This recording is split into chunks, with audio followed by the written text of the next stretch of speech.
Quero dizer aos irmãos que é sempre um privilégio quando nós somos chamados, somos convidados, né, a fazer a obra de Deus, né? Independente se está aqui em cima pregando ou se está na portaria recebendo os irmãos, ou até mesmo aquele irmão que está cuidando do banheiro. É sempre um privilégio trabalhar para Deus, né? Se a gente parar para analisar, Deus poderia escolher dentre, eu não sei qual é a população mundial, não tenho noção, mas dentre bilhões de pessoas, Deus poderia ter escolhido várias pessoas, mas escolheu a cada um de nós para fazer a obra dele. Então, irmão, quando tiver a oportunidade de fazer a obra de Deus, faça porque realmente é muito recompensador. Amém? Eu trouxe aqui uma palavra, até conversei com o pastor antes de falar o título da palavra, né? Mas é só uma mera coincidência, tá? Vou deixar bem claro. O título da palavra é: segue o líder para ser próspero, tá? Não sei porque vocês estão rindo. Segue o líder para ser próspero. Calma aí, irmãos. Calma aí. Eu quis justamente juntar essas duas palavras, né? São duas palavras hoje, atualmente que está se falando muito, né? Uma por causa do futebol, né? É o que se fala. Estou vendo até um irmão ali que tá show de bola ali. E a outra é sobre prosperidade. Hoje se fala muito em prosperidade, né? E esse líder na qual eu quero falar aqui hoje, na qual a gente vai seguir, não é aquele líder que mais tarde vai estar jogando, não. É um verdadeiro líder, um líder nato.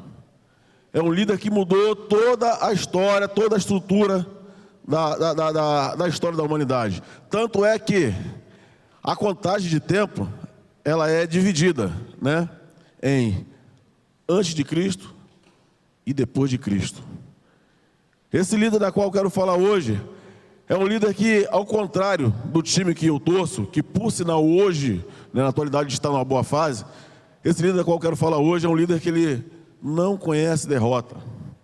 Esse líder que eu quero falar hoje é um líder que ele não traz falsa esperança para a gente, deixa a gente no cheirinho. Não tem esse negócio de cheirinho com esse líder que eu quero falar hoje, não. Ele verdadeiramente é um líder que veio para mudar a nossa história. Ele mudou a minha história, irmãos.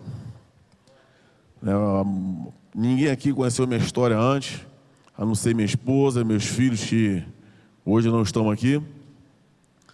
E eu vou ser bem sincero, eu não acreditava que esse Jesus pudesse mudar a minha história. Eu não acreditava, eu tinha muita resistência. O meu contexto familiar não tem nada a ver com o cristianismo. Nada a ver com o cristianismo. E eu posso falar de você de carteirinha, eu jamais imaginaria que um dia eu pudesse estar falando da palavra de Deus. Mas Ele é tão misericordioso, né, que assim como Ele alcançou os irmãos, Ele também me alcançou. E Ele mudou a minha vida. Eu tenho certeza que, na verdade, mudou a vida de cada um de nós que está aqui, de uma maneira, cada um à sua maneira, de uma forma particular ou não. E o que eu quero dizer, irmãos, hoje nós estamos vivendo hoje épocas difíceis. É uma época de relativismo, né? Que na minha época, o que não era permitido, o que não era admitido, hoje passa a ser permitido. Aí tu fala algumas coisas, a pessoa não é bem assim. Não é bem assim não, irmão. Poxa, é assim, cara.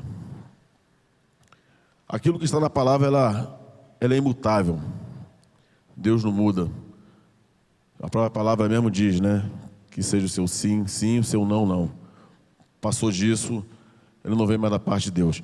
Eu quero pedir aos irmãos, antes de eu dar prosseguimento à palavra, que abram a Bíblia no livro de Romanos, no capítulo 12.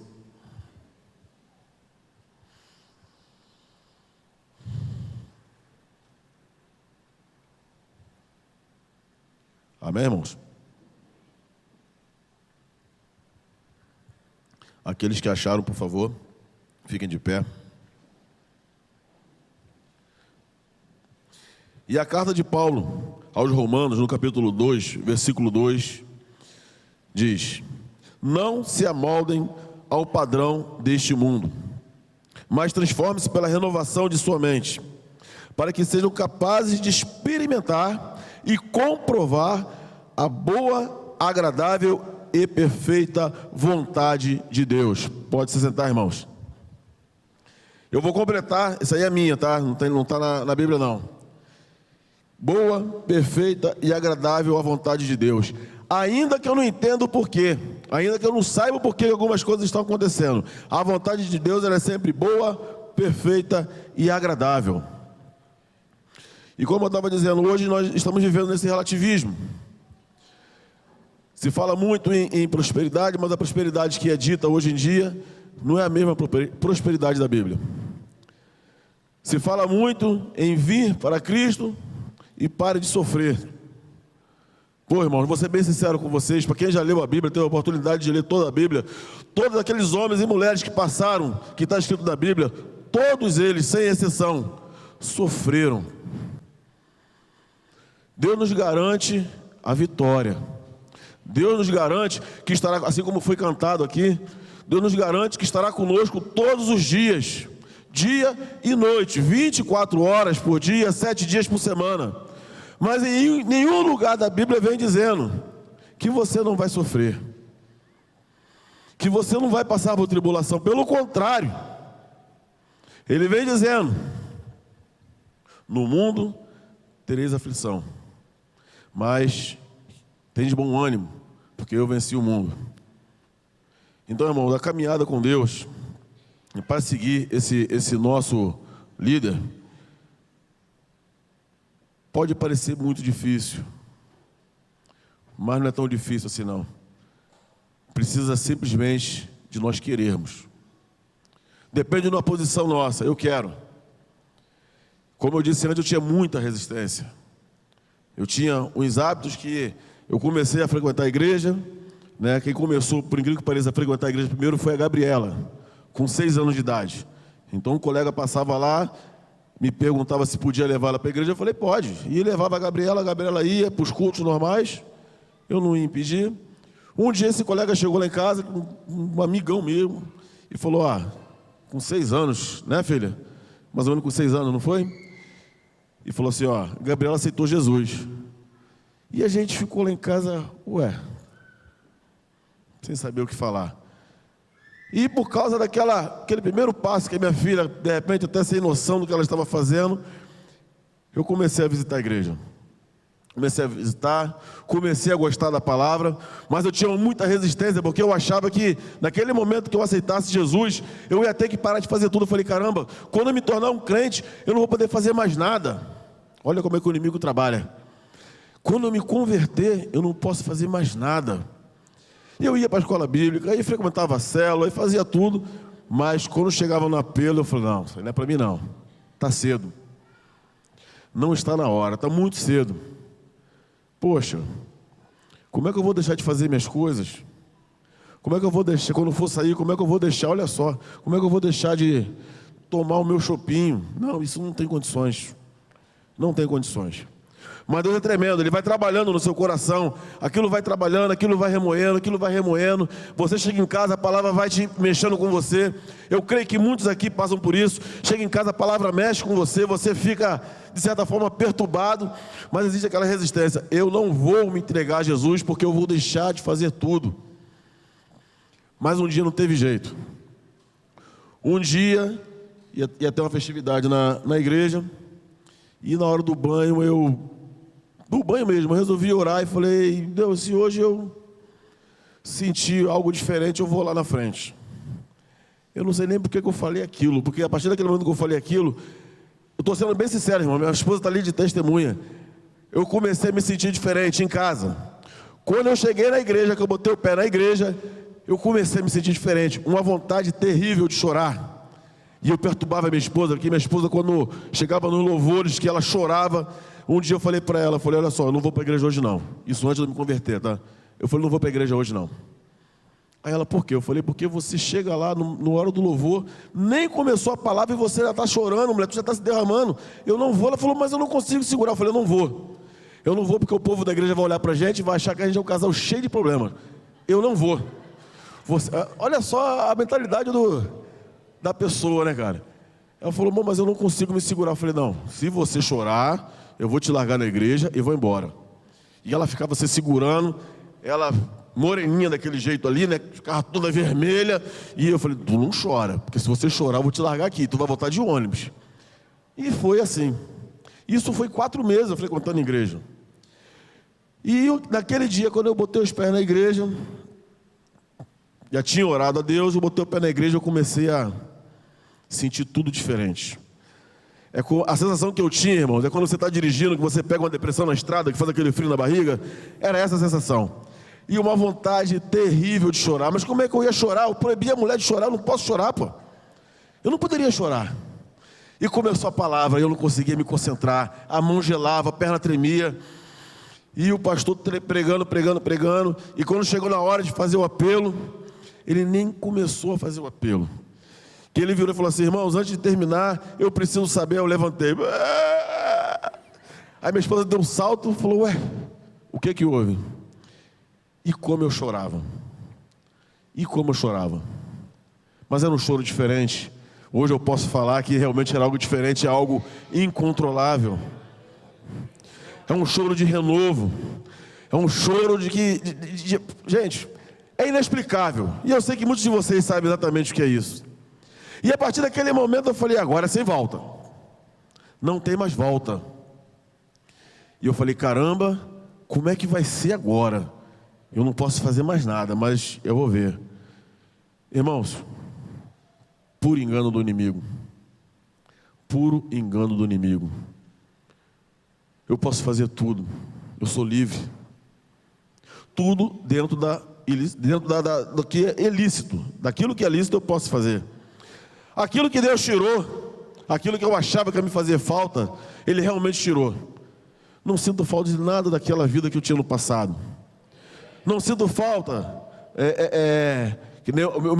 Olha só, o meu principal medo era deixar de tomar o negócio de um choppzinho quando fosse pro shopping. Cara, nunca mais eu botei uma gota de álcool na minha boca. A partir daquele dia, minha esposa está como testemunha, minhas filhas estão como testemunha.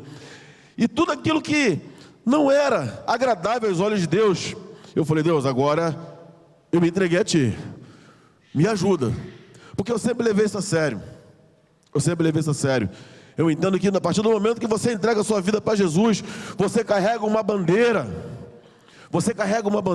E as pessoas olham para a gente de uma forma diferente, pastor. É muito diferente. Eu falei, eu não quero, de forma alguma, banalizar esse momento. E tudo aquilo mudou, eu comecei a fazer as coisas de uma forma diferente, de uma forma livre. E não senti falta de nada. Faço tudo que me é permitido. Eu saio com a minha família. Eu me divirto com meus amigos. Brinco com meus filhos. Pelo contrário, eu passei a curtir mais os meus filhos. Eu passei a curtir mais a minha casa. Eu passei a dar valor às coisas que antigamente eu banalizava e achava que não... E tudo por causa de Jesus. Tudo por causa de Jesus. E é verdade, irmãos. Quando a gente se entrega a Deus, a gente vira um embaixador de Cristo. É algo muito sério, é algo, no meu ponto de vista, sem volta. E é tão sério, vou falar para vocês que é tão sério, que assim, quando a gente erra, como cristão a gente erra, a primeira coisa que as pessoas falam é: fulano fez algo errado na empresa. Pô, e é crente, hein? Pô, o cara fez aquilo ali e é crente. Ou seja, se a pessoa for espírita, se a pessoa for católica, ninguém se liga nesse detalhe. Mas quando é cristão, a primeira coisa que a pessoa fala é crente. Não quer dizer que a gente não vai errar, não, irmão. A gente vai errar. Somos humanos, somos falhos. Mas o nosso erro realmente é um erro de percurso. É porque nós realmente somos falhos mesmo. Não tenha medo de errar. Mas quando errar, tenha a humildade de voltar e consertar aquilo que errou. Vai lá, peça perdão a Deus. Vai lá, peça perdão ao seu colega de trabalho. É tão libertador, vocês não têm ideia de como é libertador pedir perdão. E olha que eu era ruim, hein? Pedir perdão para mim era algo terrível, era algo que não, incabível. Estando certo ou estando errado. Eu não pedia perdão. Eu fui criado assim, a minha família tem essa visão. Mas Deus foi tão bom que isso mudou. Não doeu. Estou sendo bem sério, irmão, não doeu. Foi difícil? Algumas vezes foi difícil, sim. Mas foi muito libertador. Fez parte da minha liberdade. Da minha libertação, perdão. E como eu disse, foi um caminho sem volta. Eu não abro mão desse Jesus para mais nada. Não abro mão. Não há outra coisa. Não tem como eu voltar a fazer o que eu fazia. Não tem como adorar outro Deus. Quando a gente lê a palavra de Deus, né, por isso que é muito importante. O cristão ele tem que estar sempre lendo a palavra de Deus. É o nosso alimento, né? Muitas vezes a pessoa vem ao culto porque quer ouvir Deus falar. Deus fala no culto, mas Deus fala também na sua casa. Quando você começa a ler a palavra, Ele vem trazendo a revelação, Ele vem trazendo entendimento. E quando a gente começa a ler, que a gente vê aquele povo que foi liberto de Faraó, eu fico impressionado com aquela história. Quando você sabe que de noite existia uma coluna de fogo, de dia uma sombra que guiava aquele povo, eu falo, caramba, é impressionante isso. É impressionante. E é esse Deus que a gente serve. É esse Deus que a gente serve. Como eu disse, esse último louvor, quem mandou largar a rede, quem mandou você parar, falou muito do meu coração, porque em dado momento da minha vida como cristão,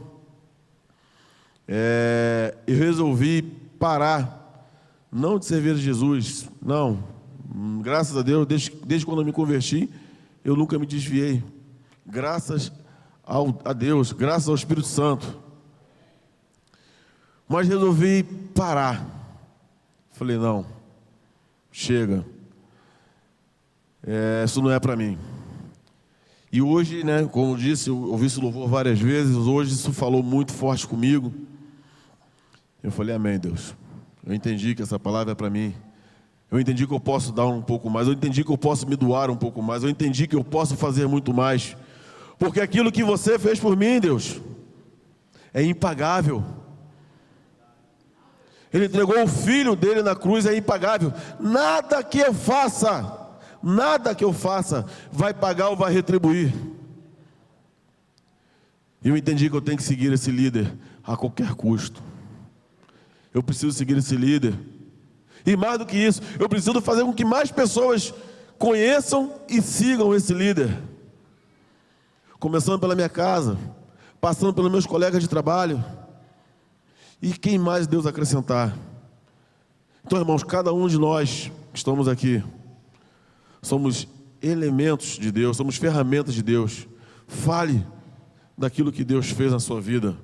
Eu tenho certeza absoluta, conhecendo esse Deus da qual eu sirvo, a qual nós servimos, eu tenho certeza que cada um de vocês aqui tem uma história para falar. Cada um de vocês aqui tem algo que Deus fez. Cada um de vocês aqui passou por um livramento de Deus. Eu duvido que não. Eu desafio qualquer um a falar que não, que foi esquecido por Deus. Não, nenhum de nós foi esquecido por Deus. Somos nós que nos esquecemos dele. Somos nós que substituímos ele. Precisamos confiar nele. A nossa confiança, ele é o nosso suporte, ele é o nosso sustento.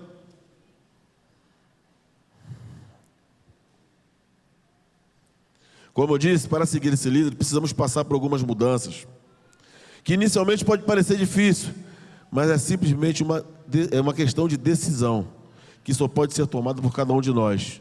Não é o pastor, não é o seu líder de célula, não é o seu pai, não é a sua mãe. É uma decisão nossa. Optar por essa mudança. Eu quero pedir aos irmãos que abram lá no livro de Mateus. Vou ler uma passagem aqui muito conhecida. Mateus, capítulo 19, a partir do versículo 16.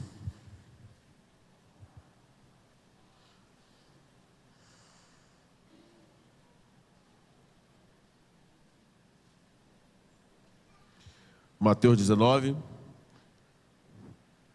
a partir do versículo 16. Amém? Amém, irmãos?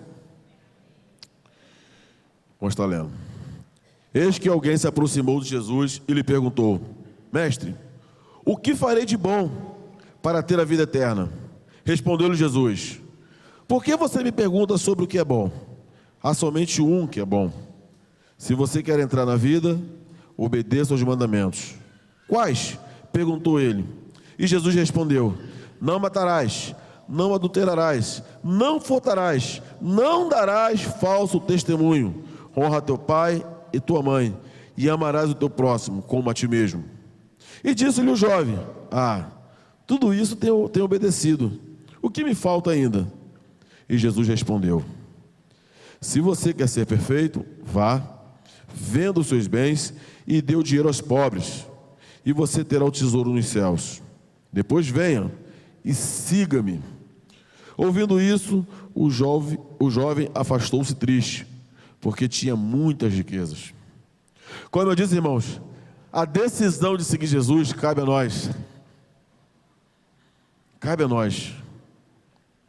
Na verdade, esse jovem, a tradução diz aqui que ele tinha muita riqueza, na verdade ele só tinha dinheiro, né? Riqueza quem tem somos nós. Ele só tinha dinheiro. Ricos somos nós. E o nosso tesouro não está aqui nessa terra, nosso tesouro está no céu, separado. É aquilo que a traça não come, né? A traça não come, a ferrugem não corrói. Esse ninguém toca. Então esse jovem ele fez uma escolha, porque quando Jesus falou para ele: larga tudo, vende tudo e vem comigo, né? Eu vou conjecturar aqui, poderia até ser que esse jovem aqui, caso ele largasse tudo e seguisse Jesus, seria mais um discípulo de Jesus, mas não. Ele simplesmente optou em não seguir. E se os irmãos não perceberam, esse jovem aqui era um crente, né? Simples assim. Ele era crente. E quando Jesus fala assim: observe os mandamentos, e citou os mandamentos, ele falou assim: não, mas isso eu tenho obedecido. E algumas traduções, né, vem dizendo assim: isso eu venho fazendo, venho obedecido desde criança, desde a minha mocidade, desde que eu era pequeno, dependendo da tradução. Ou seja, ele foi criado nos preceitos cristãos. Ele sabia quem era Jesus, ele sabia o que Jesus poderia dar a ele.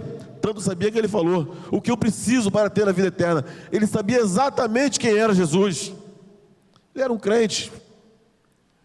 Mas quando Jesus, de certa forma, confrontou ele, falou assim: poxa, tremendo, larga tudo. Tudo isso que você tem é muito bom, mas não vai te levar a lugar algum.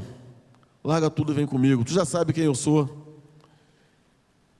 E ele largou, ele não largou, ele largou foi Jesus, porque a confiança dele estava naquilo que ele tinha, naquilo que é terreno, naquilo que tem prazo de validade, naquilo que pode ser roubado. Hoje temos, amanhã poderemos não ter. Hoje temos um bom carro, uma boa casa, mas amanhã poderemos não ter. Hoje temos um bom emprego, amanhã poderemos não ter. É a realidade do nosso país na atualidade. Mas Jesus não, Jesus é eterno. E Ele não mente. Se Ele prometeu, se Ele já falou contigo e prometeu que vai te levar a lugares altos, Ele vai te levar a lugares altos. Ele não mente. Ele não é filho do homem para que minta. Cabe a gente acreditar, cabe a gente obedecer. Como eu disse antes, Ele promete a vitória, né? Essa facilidade que é vendida hoje em dia, que é apresentada, esse evangelho de facilidade, eu vou ser bem sincero, pastor, isso assusta. Esse evangelho de facilidade assusta. Porque em momento algum na Bíblia, eu já li a Bíblia umas 5 vezes, poucas vezes eu confesso, mas em momento algum na Bíblia, eu vi aqueles homens ou mulheres passando desapercebido, não. Todos eles passaram aperto, inclusive o próprio Jesus. E a gente muitas vezes como cristão não quer passar por dificuldade, muitas vezes não quer passar por aperto, muitas vezes não quer passar por provação. Não, mas vamos passar por provação. É necessário que a gente passe por provação. Lá no livro de Deuteronômio, capítulo 8, Deus fala: eu trouxe vocês ao deserto, fiz vocês passarem fome, fiz vocês passarem necessidade, só para ver o que estava no coração de vocês. E assim, foi tremendo, porque muita gente ficou pelo caminho. Muita gente ficou pelo caminho. Mesmo depois de ter visto todas aquelas maravilhas, mesmo depois de ter visto todas aquelas pragas do Egito, mesmo depois de ter visto o mar se abrir, mesmo depois de ter contemplar o maná caindo, mesmo depois de Moisés ter tirado a água da rocha, muitos ficaram pelo caminho. Então, irmãos, como disse o louvor aqui, que foi para mim, quem mandou largar a rede? Quem mandou você parar? Não para não, irmãos. A sua promessa foi feita, não foi feita por mim, não foi feita pelo seu líder, foi feita por Deus. E pode ter certeza, conhecendo esse Deus que Ele está ansioso para ver essa promessa se cumprir. Porque às vezes a gente promete algo para o nosso filho, né? E a gente fica doido para dar aquele momento certo de abençoar o nosso filho, dar aquele presente que foi prometido no início do ano. Enfim, se eu, mortal, falho, tenho o prazer em abençoar meu filho, meus filhos, minha esposa, quem dirá Deus? Quem dirá Deus?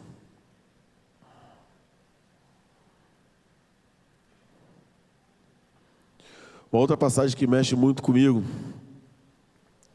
não precisem abrir não, eu vou estar lendo, está em Romanos capítulo 8, versículo 36, que diz assim: como está escrito, por amor a ti, enfrentamos a morte todos os dias, somos considerados como ovelhas destinadas ao matadouro. Uma ocasião, olhando a Bíblia, e essa palavra, né, sempre quando a gente lê a Bíblia, acaba naquele momento da leitura, naquele momento da reflexão, sempre salta algum versículo, aquele versículo fala contigo. E na ocasião, quando eu estava lendo, esse versículo falou comigo: por amor a ti, somos entregues à morte todo dia. E aquilo remexeu comigo, porque eu não compreendia aquela palavra. Estou sendo bem sincero, eu não compreendia. Já tinha um tempo de cristão, eu falei: como assim? Sou entregue à morte todo dia. E aquilo passava no meu entendimento inicial que, será que é livramento que Deus está me dando todo dia? Não deixa de ser. Mas eu entendi que para mim seguir a Deus, para mim seguir esse líder, eu precisava vivenciar essa palavra. Por amor a ti, sou entregue à morte todo dia. Essa morte que se fala aqui, irmãos, no meu entendimento, daquilo que o Espírito Santo ministrou a mim, pastor, eu passei uma semana, por Deus, orando para Deus me trazer a revelação dessa palavra. Por que essa palavra saltou tanto aos meus olhos e por que ela me incomodava tanto? Incomodar no bom sentido, porque eu queria realmente entender o porquê. E Deus foi muito claro, falou: meu filho, se você quer me seguir, mate a sua vontade todos os dias. Abra mão da sua vontade todos os dias, para que a minha vontade prevaleça. Então, todos os dias, se apresente diante de mim e abra mão daquilo que você quer fazer, para que eu possa fazer a minha vontade na sua vida. E eu passei a entender que realmente, para que eu possa seguir esse líder, para que eu possa ser próspero, seguindo esse líder, eu preciso ser como uma ovelha entregue ao matadouro. Todos os dias eu preciso matar a minha vontade. Todos os dias. Todos os dias nós somos tentados. Todos os dias os manjares nos são apresentados. E o que me traz de conforto, de consolação, é porque aqueles homens da Bíblia também passaram por isso, venceram. E passaram em situações piores do que a gente. Aqui no nosso país nós temos ainda a liberdade de pregar a palavra. Temos a liberdade de parar de repente numa praça e falar do amor de Cristo. Temos a liberdade, como eu vejo aqui, é tremendo, o pessoal toda sexta-feira ir no hospital, levar a palavra de Cristo. Nós temos essa oportunidade, não podemos abrir mão dessa oportunidade. Estou falando isso para mim, tá, irmão? Primeiramente para mim.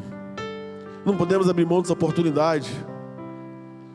Tem muitos lugares do mundo que já não se pode mais falar de Deus. Não se pode mais botar uma Bíblia e andar com uma Bíblia no lugar público, porque senão você é preso, açoitado e muitas vezes morto. E eu vejo esses homens pregando a palavra de Deus, mesmo sabendo que serão mortos, que serão torturados para negar esse Cristo. E a gente tem toda a oportunidade, temos toda a liberdade do mundo de seguir esse líder, de falar de tudo que ele fez. E muitas vezes a gente se furta de fazer isso. Muitas vezes a gente abre a mão de fazer isso. De repente você está pensando agora, é verdade, mas eu não tenho aquele dom de falar. Poxa, eu não tenho. Irmão, a gente às vezes não precisa falar muita coisa não. Às vezes um abraço, às vezes a sua atitude, um sorriso, o liberar de um perdão. Certa vez, vou falar aqui de mim só mais uma vez. Durante o dia no trabalho, eu acabei me indispondo com um colega. Colega mesmo, trabalhava aqui no computador, ele trabalhava no outro computador aqui. E por questões de trabalho, não foi nada demais. A gente acabou divergindo as ideias. E eu era muito estourado, mas só que ele era muito mais estourado do que eu. E ele começou a gritar naquela hora. Eu falei, sabe uma coisa? Ele falou, eu virei minha cadeira e continuei a digitar. Ele falou, estou falando com você. Eu falei, cara, você quer conversar ou quer brigar? Não, eu estou falando com você. Eu falei, não, mas eu não quero falar com você. Mas a intenção era justamente não permitir que aquilo tomasse uma força muito grande, que aquilo tomasse um vulto muito grande. Porque era meu colega de trabalho, eu não posso ficar mal com meu colega de trabalho. E eu gosto dele. Aí naquele momento ele falou, você não vai virar para mim? Eu falei, não vou virar. E aquilo seguiu normalmente, o dia seguiu. No final do dia, era um dia de célula. No final do dia eu levantei, arrumei minhas coisas, botei a mão no ombro dele e falei, sei que você está chateado comigo, mas eu continuo te amando. E ele virou e falou assim, cara, eu estou com muita raiva de você. Eu falei, vai passar. E foi embora. E chegamos no local da célula, chegávamos cedo. Minha esposa começou a arrumar, preparar para o início da nossa célula. E o Espírito Santo tocou no meu coração. Tem certeza que você vai ministrar a célula hoje, sabendo que um colega seu está com raiva de você? Cara, aquilo bateu tão forte no meu coração, aquilo me fez o mal. Eu falei para minha esposa, vai fazendo as coisas aí. Ela, você vai onde? Eu falei, vou voltar lá no quartel. Ela, você vai agora? Eu falei, vou agora. O que houve? Eu falei, depois a gente conversa. E fui, cara. Bermuda, chinelo, bati lá e perguntei, fulano tá aí? O colega que estava de serviço falou, tá. Cara, preciso muito falar com ele. É urgente. O colega olhou a roupa e falou, cara, é urgente? Entra e vai lá. E eu entrei. Olhei para ele e falei, cara, você está com raiva de mim mesmo? Ele falou, tô. Eu falei, então olha para mim. Ele falou, não quero olhar para você. Eu falei, cara, eu preciso de meio minuto da sua vida. Ele falou, não, eu não quero olhar para você. Eu estou com muita raiva. Eu falei, rapaz, olha para mim que eu estou com um compromisso. Ele falou, então você vai fazer o compromisso porque eu não quero falar com você. Aí eu puxei a cadeira, sentei do lado dele e falei, então eu vou ficar aqui, até você me ouvir. E ele virou com uma raiva e falou, fala, cara, o que tu quer? Para de me perturbar. Eu falei, meu irmão, olha só, eu vim aqui só te pedir perdão, porque eu sei que você está chateado comigo. Na mesma hora, cara, ele olhou para minha cara, ele, como é que é? Eu falei, eu vim te pedir perdão.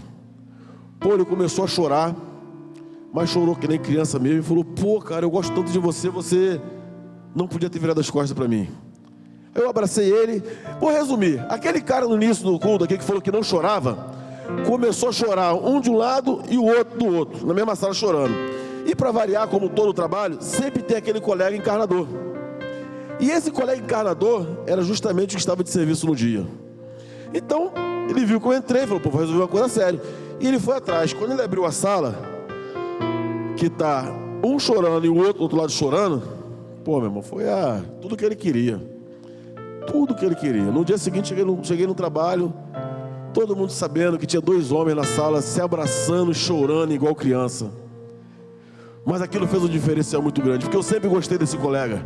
E a partir daquele momento, a minha amizade com ele foi muito maior. Muito maior. Minha esposa sabe quem é uma pessoa maravilhosa. E aquilo para mim foi libertador. Foi libertador. Eu entendi que eu tinha que matar a minha vontade. Por amor a Cristo, eu tenho que matar a minha vontade. E a vontade de Cristo naquele momento era que abra a mão do teu orgulho, abra a mão da tua vontade, vai lá, volta e conserta aquilo que você fez. E eu fiz com o maior prazer do mundo. Eu amo esse colega. Entramos juntos na Marinha, estamos juntos até hoje, fomos para outros lugares diversos, hoje trabalhamos juntos. Eu amo aquele cara. Só está faltando ele se converter ainda, mas vai chegar o tempo dele.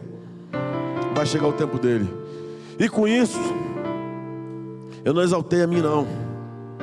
Com isso eu exaltei o Evangelho de Cristo. O Evangelho de Cristo foi exaltado. E é assim que nós precisamos. Eu dei um exemplo do que aconteceu comigo, mas poderá acontecer de outras formas com cada um de nós. Então se permitam serem usados por Deus. Se permitam fazer com que se permitam que o Espírito Santo conduza a vida de vocês.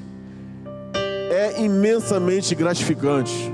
Não há humilhação alguma nisso. E eu saí dali para ministrar a célula com o coração tão leve.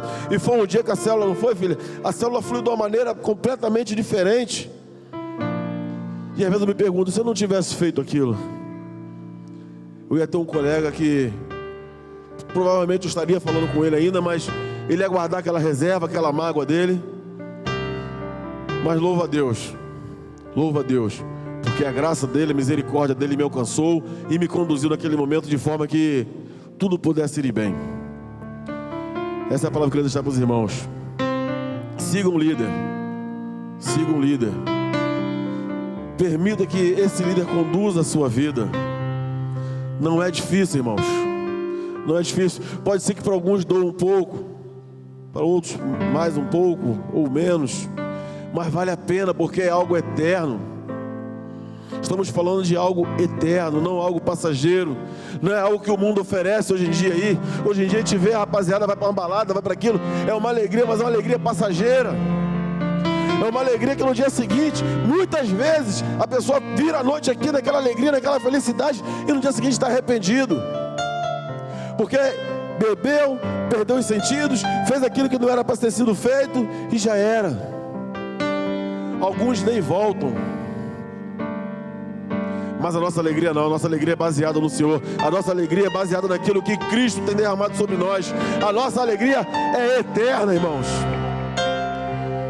Essa palavra eu queria deixar para os irmãos de reflexão. Agradeço, pastor, essa oportunidade de trazer a palavra. Louvo a Deus, louvo ao Espírito Santo, porque falou muito ao meu coração. Eu precisava mesmo ouvir algumas coisas. Eu precisava mesmo ser ministrado por algumas coisas. E eu creio que, pelo menos para mim, muitas coisas vão mudar. Algumas coisas serão diferentes. Amém, irmãos? Muito obrigado.